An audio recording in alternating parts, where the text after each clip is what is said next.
Hello friends, good evening. আজকে সন্ধেবেলার dinner হচ্ছে ফ্রায়েড রাইস আর চিলি চিকেন। প্রথমে একটা কড়াইয়ের মধ্যে জল নিলাম পরিমাণ মতন। জল নেওয়ার পরে এবার এর মধ্যে এক এক করে সব সামগ্রী দেব রাইসটা সেদ্ধ করার জন্য। প্রথমে দিলাম একটু সাদা তেল দেওয়ার পরে তেজপাতা, গোটা গরম মশলা সব দিয়ে দিলাম। তারপরে নুন দিলাম। এরপরে একটু ভিনিগার দেবো যাতে রাইসটা হোয়াইট হয়। এক ঢাকনা মতন ভিনিগার দেব। দেওয়ার পরে এবার একটু জলটা হালকা গরম করে নিয়ে চাল দিয়ে দেবো। ধুয়ে রেখেছিলাম চালটা 2-3 বার হালকা হাতে ধুয়ে রেখে নিয়ে চালটা ঢেলে দিলাম। এবার একটু হালকা হাতে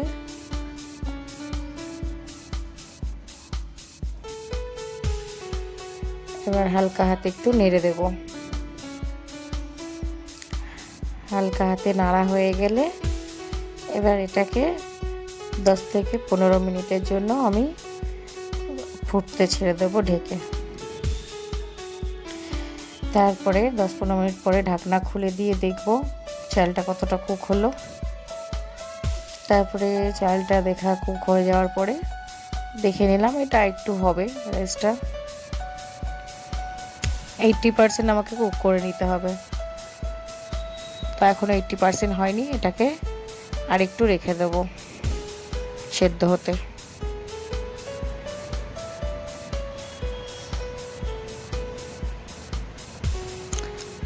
এইবার 80% মোটামুটি হয়ে গেছে। নামিয়ে নিলাম।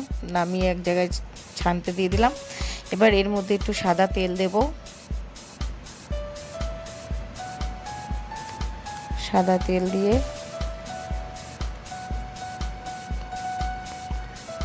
তেলটাকে গরম করে নিলাম হাই টু মিডিয়াম ফ্লেমে। এবার ডিম দুটোকে দিয়ে দেব। এটাকে একদম ঝুড়ি ভাজা করে ফেলবো। ডিম দুটো এর মধ্যে একটু নুন দেব।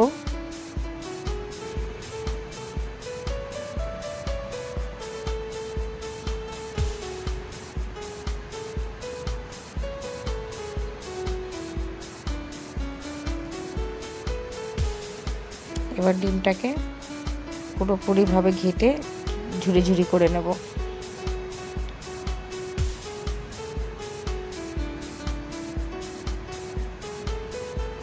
এটাকে হালকা হাতে নাড়তে থাকবো ঝুড়ি করার জন্য।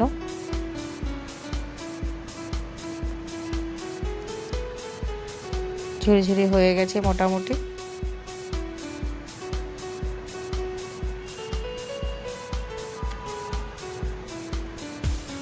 এটা হালকা একটু ব্রাউন হয়ে যাবে, তখন এটাকে নামিয়ে নেব।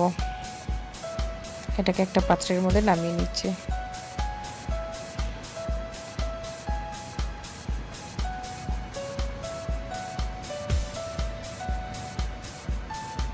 এবার আবার সাদা তেল দেব।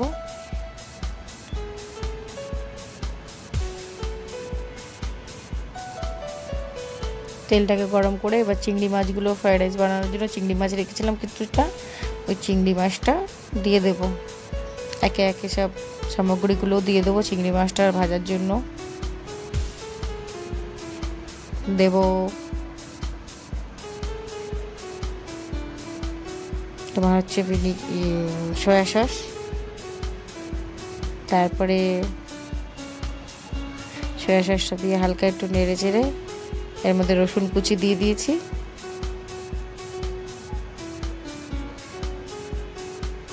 এবার এটাকেও তুলে নেব।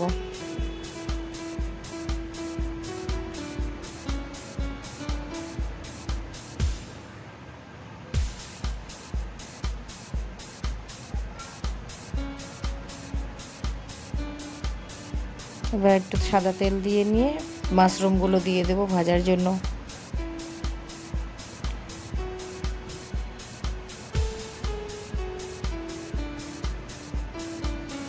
মাশরুম ভাজতে এর মধ্যে একটু নুন দিলাম, দিয়ে নিয়ে মাশরুমটাকে পুরো ভেজে নিলাম।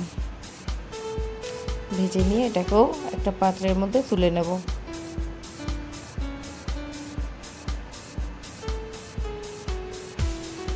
তারপরে আবার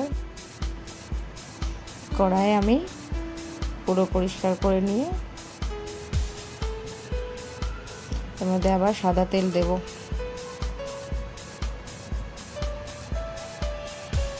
সাদা তেল দেওয়া হয়ে গেল, কড়াই একটু গরম করে নিয়ে সাদা তেলটা,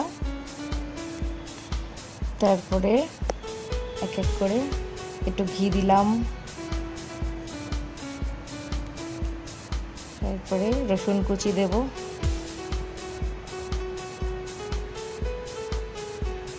আদা কুচি দেব,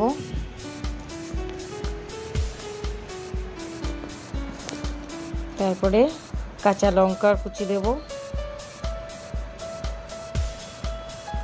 দিয়ে এটাকে একটুখানি 2 মিনিট মতন নাড়াচাড়া করব।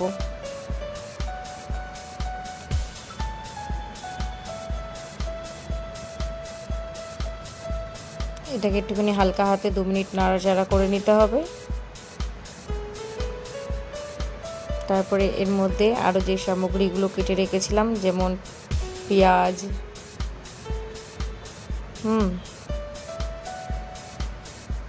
এটাকে পেঁয়াজটাকে দিয়ে এবার একটু হালকা নরম নরম করে নেব। পেঁয়াজটা হালকা ভাজবো, বেশি ভাজবো না, বেশি ভাজলে পুড়ে যাবে, পুড়ে গেলে টেস্ট আসবে না।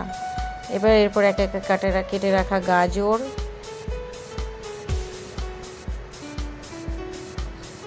তারপরে কেটে রাখা আরও সব জিনিসগুলো আছে, যেমন বিনস, একটু নুন দিলাম,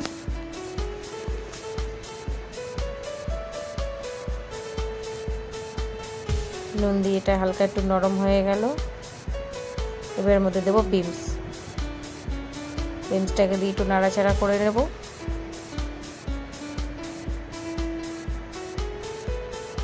হালকা হাতে মিডিয়াম টু লো ফ্লেমে নাড়তে থাকবো এটাকে, যাতে এটিগুলো সেদ্ধ হয়ে যায়। এবার এরপর একটু ক্যাপসিকাম কেটে রেখেছিলাম, ওই ক্যাপসিকামগুলো দেব, তারপরে ডিম যেগুলো ভেজে রেখেছিলাম, চিংড়ি মাছ, তারপরে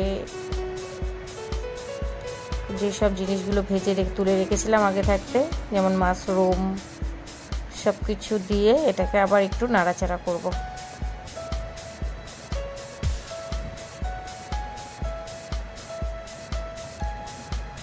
এটা নাড়াচাড়া করতে করতে এর মধ্যে দিয়ে দেব ব্ল্যাক পেপার মানে গোলমরিচের গুঁড়ো, দিয়ে আবার একটু নাড়াচাড়া করব।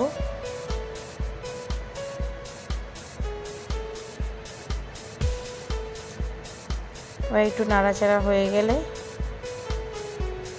হালকা হালকা হাতে নাড়াচাড়া করতে হবে, যেন দেখতে হবে জিনিসগুলো ঘেটে না যায়।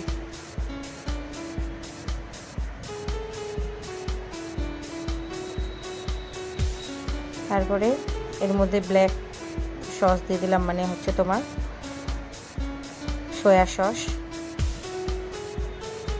1-1.5 ঢাকনা মতন সয়া সস দিয়ে দিলাম, দিয়ে আবার একটু নাড়াচাড়া করব।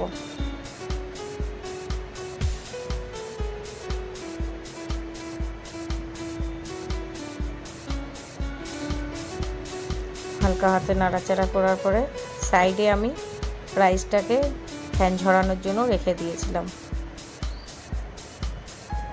এবার ওই রাইসটাকে আমি ঢেলে দেব। এটা 80% কুক করা রাইস। এবার ওটার মধ্যে ঢেলে দিব, পুরোটা ঢেলে দিয়ে নিয়ে এটাকে হালকা হাতে নাড়াচাড়া করে নেব। ভালো করে উল্টে পাল্টে এটাকে ভাজতে হবে।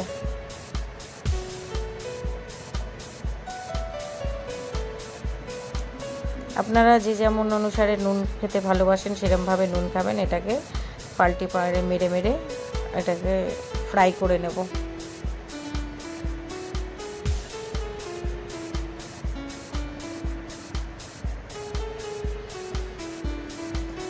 এটা মোটামুটি আমাদের হয়েই এসছে।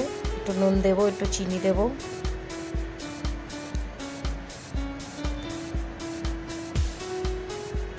চিনিটাকে দিয়ে এটাকে আবার পাল্টি মারব।